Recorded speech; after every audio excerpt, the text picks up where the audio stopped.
नमस्कार दोस्तों, स्वागत है आपका हमारे इस चैनल धूप धुनुची आरती में। दोस्तों, बाबा काल भैरव के धूप सेवा और धूप पूजन आदि के बारे में आप लोगों में से कई बार मुझसे कई बार पूछे हैं एक्चुअली। पर अभी तक जो है मैं सच में जो है बाबा काल भैरव के ऊपर कोई भी वीडियो मैंने अभी तक अपलोड नहीं किया है और ना ही बना पाया था। पर अब जो है मैं आप लोगों को बाबा काल भैरव की धूप सामग्री जो है उसके ऊपर भी मैं आपको बताऊंगा और बाबा काल भैरव के पूजन के लिए किस प्रकार से धूप आदि आपको करना चाहिए वो भी जो है मैं इस वीडियो में आपको बता रहा हूँ। अगले वीडियो में इसके सामग्री के बारे में, केवल मात्र सामग्री के बारे में आप लोगों को बता देंगे। तो धूप सेवा या फिर धूप पूजा जो है, देखिए दोस्तों, वो आप सभी का कर सकते हैं। गंध पुष्प अक्षत धूप और जो है आज या फिर आप धूप नैवेद्यम आदि कुछ भी नैवेद्य नैवेद्य अर्थात जो होता है, देखिए धूप भी जो हम दे रहे हैं वो नैवेद्य ही होता है। तो धूप में मान लीजिए आप जो आज्य जो है वो आप दे रहे हैं तो वो भी नैवेद्य हो जाता है। गुड़ घी जो है आप धूप में एक बार आपने धूप जो है निवेदन करते हुए भगवान को धूप निवेदन कर दी, उसके बाद उस धूप जो है आपने गुड़ घी आदि के साथ जो है निवेदन करते हुए आपने धूप नैवेद्यम लगा दी। तो धूप पूजा मूल रूप से जो है वो धूप ही विशेष होगा, उसमें धूप विशेष होता है, उसमें नैवेद्य की उतनी बाहुलता नहीं होती। अर्थात जो है नैवेद्य की बहुलता का अर्थ होता है कि कोई बहुत बड़े आयोजन के नैवेद्य आदि वहाँ पर करने की ज़रूरत नहीं होती। वहाँ पर सहज सरल साधारण रूप से जो है ऐसे गंध पुष्प धूप आदि से ही जो है पूजन और धूप नैवेद्यम आज्य नैवेद्यम आदि से ही पूजन संपूर्ण किया जाता है। पर बहुत सारे समय बहुत सारे ये सवाल आ जाते हैं विशेष विशेष कुछ पूजा में कि अगर हम जो है धूप पूजन जैसे कि हम बाबा काल भैरव की धूप पूजन कर रहे हैं, तो क्या बाबा काल भैरव की जो धूप पूजन हम कर रहे हैं उसमें क्या हमें मदिरा आदि ये सब कुछ भी धूप के अंदर धूप नैवेद्यम अगर हम दे रहे हैं तो क्या बाबा काल भैरव को वो भी हमें करना चाहिए या नहीं? तो देखिए, मंदिरों में जैसे कि काशी में या फिर जो है उज्जैन में भी बाबा के पूजन होते हैं, तो वहाँ पर जो है एक अलग नियम के साथ मंदिरों के मठों के नियम जो होते हैं वो अलग नियम होते हैं, गृहस्थ नियम जो होते हैं ना। इसलिए तंत्र भी जो है, बहुत सारे लोग ऐसा सोचते हैं ना कि तंत्र जो है वो एक ही प्रकार के है, ऐसा नहीं है। गृहस्थों के लिए आगम के विषय अलग हो जाता है, मंदिर आदि के लिए विशेष अनुष्ठान के लिए कौल यानी कि विराचार के पूजाओं के लिए जो है नियम अलग अलग हो जाते हैं, द्रव्य अलग अलग हो जाते हैं, पूजा पद्धति अलग अलग हो जाते हैं। कभी भी जो है इस प्रकार के जो भी सारे द्रव्य आदि होते हैं जो कि विशेष प्रकार से शोधन आदि करके ही उसे चढ़ाया जाता है, मदिरा आदि कई इस प्रकार के जो विषय होते हैं, चाहे वो काली पूजन में चढ़ा रहे, आप बाबा काल भैरव को चढ़ा रहे, आप चाहे दूसरे कई पूजन में जैसे कि चढ़ाने आदि का नियम है। तो विजया विजया जिसे कि भांग का शरबत कहा जाता है, वो कई जगह पर चढ़ाने के नियम है। पर मदिरा जो है मतलब शरबत जो है, जो भांग के शरबत है, वो भगवान को चढ़ाया जा सकते हैं। पर जो है क्योंकि वो औषधि होता है, भांग आदि सिद्धि जो होता है ना दोस्तों, वो औषधि होता है, तो साधारण के लिए वो चढ़ाने की विधि तो है। पर मदिरा आदि केवल मात्र जो है जो इनके दीक्षित है यानी कि शोधन कार्य आदि करके जो मदिरा निवेदन कर सकते हैं वही केवल जो है मदिरा आदि से पूजन करेंगे। बाकी लोगों के लिए ये मदिरा मत्स्य मांस ये सब कुछ नहीं है। ये सभी लोग सोचते हैं कि हमें जो है ये पूजा करना है तो उसमें शायद ये पंचमकार के मत्स्य मैथुन मदिरा आदि इस प्रकार से हमें पूजन करना है। बिल्कुल नहीं, ये जो है आपको जो है इसका पूर्णता ज्ञान होना आवश्यक है। अर्थात जो है मदिरा पान करते हुए भी जो है उस समय क्या होता है, जैसे कि तारा माँ के पूजन आदि में या काली पूजन की कई विधि में क्या होता है कि उसमें जो है मदिरा पान का अर्थ होता है उस मदिरा का कोई फल नहीं होता, मतलब वो मदिरा जो है आपको किसी भी प्रकार से जो है वो हानि नहीं पहुंचा सकता, क्योंकि वो जो आप जो है उस समय जो है ना देवी आवेश में होते, अर्थात देवी में आप जो है संपूर्णतः समर्पित होते हैं, आपके मंत्रज्ञ शक्ति इतने होते हैं, वो विराचार के पूजा होते हैं, वो कभी भी जो है पश्चाचार यानी कि हम साधारणों के लिए नहीं है। सबसे पहली बात तो ये आपको समझना है। तो गृहस्थ नियम आदि विधि के साथ जब हम पूजन कर रहे हैं, बाबा काल भैरव के पूजन कर रहे हैं, तो उसमें इस प्रकार की कोई विषय जो है उसमें मदिरा आदि निवेदन आदि के विधि बिल्कुल नहीं आएंगे। अब बहुत सारे लोग कह सकते हैं कि हमारी कुल की परंपरा है, हमारे परिवार की परंपरा। मैं यहाँ पर कोई कुल परंपरा या परिवार की परंपरा के ऊपर बात नहीं कर रहा हूँ, मैं सर्वसाधारण के लिए बात कर रहा हूँ। तो सर्वसाधारण के लिए जो है ये सब कुछ अलाउ नहीं है। तंत्र ही इसके अनुमति आपको नहीं देते हैं जब तक आप मंत्र सिद्ध नहीं हो जाते, यानी कि आप अभिषिक्त नहीं हो जाते।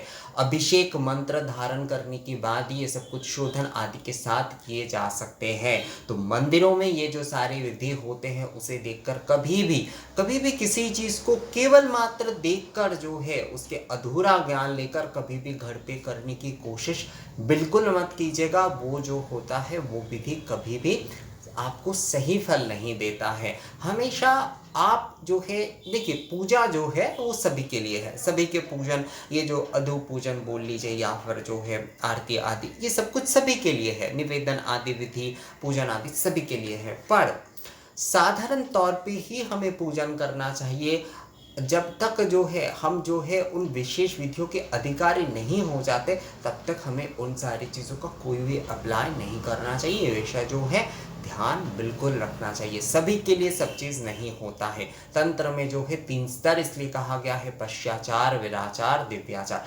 दिव्याचार में किसी भी वस्तु की जरूरत नहीं होती। दिव्याचार में ईश्वर के साथ एकत्व हो जाते, मतलब आप जिनके साधना कर रहे हैं, जिनके मंत्र शक्ति से आप जो है ऊपर दिव्याचार, जैसे श्री रामकृष्ण देव जी वो दिव्याचारी थे, उनको विराचार की उतनी ज़रूरत भी नहीं हुई कि विराचार से वो ऊपर उठ गए, दिव्याचारी हो गए। जो दिव्याचारी हो जाते उन्हें इन सारी विषयों की कोई ज़रूरत ही नहीं होती है। तो दिव्याचारी जो है वो दिव्याचारी सबसे उत्तम स्तर होता है, आखिरी स्तर होता है। दिव्याचारी सभी लोग नहीं हो सकते। दिव्याचारी से भी ऊपर का स्तर होता है, यानी कि वहां पर जाकर जो है मतलब दिव्याचार के ही उत्तम स्तर, दिव्याचार के भी उत्तम स्तर दिव्य रूप में, अर्थात वहां पर सब कुछ ज्योति और ज्योति होता है। दिव्यता की उत्तमता, दिव्यता की भी उत्तमता, वहां पर ज्योति रूप हो जाता है सब कुछ जो है। तो दिव्याचारी जो साधक होते हैं उनके विषय ही अलग होते हैं। दिव्याचारी साधक जो है उन्हें इन सारे विषयों की किसी भी प्रकार की कोई आवश्यकता ही नहीं होती। और हम साधारण हैं तो साधारण रूप से ही हम पूजन करेंगे। तो इसमें हम बाबा काल भैरव के जब भी हम धूप पूजन आदि कर रहे हैं तो उसमें जो है हम हमेशा ही बाबा को जैसे राल, गुग्गल आदि इस प्रकार से जो धूप आदि किए जाते हैं उसी से पूजन करेंगे। साधारणतः हम पूजन करेंगे। आप जो है नारियल जो है वो केवल मात्र चढ़ा सकते हैं। देखिए, मदिरा आदि इन सारे विषयों का बिल्कुल भी उपयोग नहीं होगा गृहस्थ पूजन में। वहाँ पर आप जो है शहद का अगर भोग लगाना चाहते हैं तो वो लगाया जा सकता है। शहद धूप नैवेद्य में भी आप शहद आदि का उपयोग कर सकते हैं, पर कभी भी जो है मदिरा आदि का उपयोग नहीं होगा। मैं आपको बार बार कह रहा हूँ, बहुत सारे समय जो है आप लोगों का ये सवाल रहता है, तो ये कभी भी नहीं है। ये विराचार यानी कि जो विशेष मंत्र शक्ति उनके पास है, जो विशेष मंत्र से अभिषिक्त है, केवल वही ये कर सकते हैं, अब बाकी लोगों का नहीं। जैसे मैंने आपको बताया ही कि पश्चाचार, तंत्र की स्तर यही होते हैं दोस्तों, पश्चाचार, विराचार, दिव्याचार, और दिव्याचार के भी उत्तम होते हैं। अर्थात दिव्याचार की दिव्यता, दिव्याचार में भी जो है उत्तम स्तर, दिव्याचार में भी साधना करते करते जो है वो और उत्तम हो जाते हैं। उनके लिए जैसे अद्वैत बात कहते हैं ना कि ज्योति स्वरूप हो जाते हैं, सब कुछ जो है एकाकार हो जाते हैं। तो दिव्यता की भी उत्तमता वही कि दिव्य मतलब क्या, दिव्य अर्थात जो है ज्योति, तो ज्योति एकार्थ हो जाते हैं। तो तंत्र की ये 3 विषय है। कभी भी जो है आपको बिना जाने बिना समझे जो है इन सारे विषयों को लांघना नहीं चाहिए। आप साधारण तौर पे जो है हम लोग पश्चाचार में होते हैं, तो हमें जो है साधारण तौर पे ही अर्थात हर प्राणी, हम प्राणी मात्र हैं, तो प्राणी मात्र में जो है साधारण तौर पे जो पूजा आदि है वही हम लोग करेंगे। तो बाबा काल भैरव की धूप पूजन आदि, धूप नैवेद्यम आदि अगर आप करना चाहते हैं तो वहाँ पर आपको साधारणता ही धूप धुनुची आपको करना है। आपको जो है गंध पुष्प आदि से पूजन करना है। बाबा काल भैरव को ना जैसे कि पुष्प, गेंदे का पुष्प आदि ये तो चढ़ाए ही जाते हैं। जो अपराजिता आदि के पुष्प होते हैं वो भी नील रंग के जो पुष्प आदि होते हैं वो आप बाबा काल भैरव को चढ़ा सकते हैं।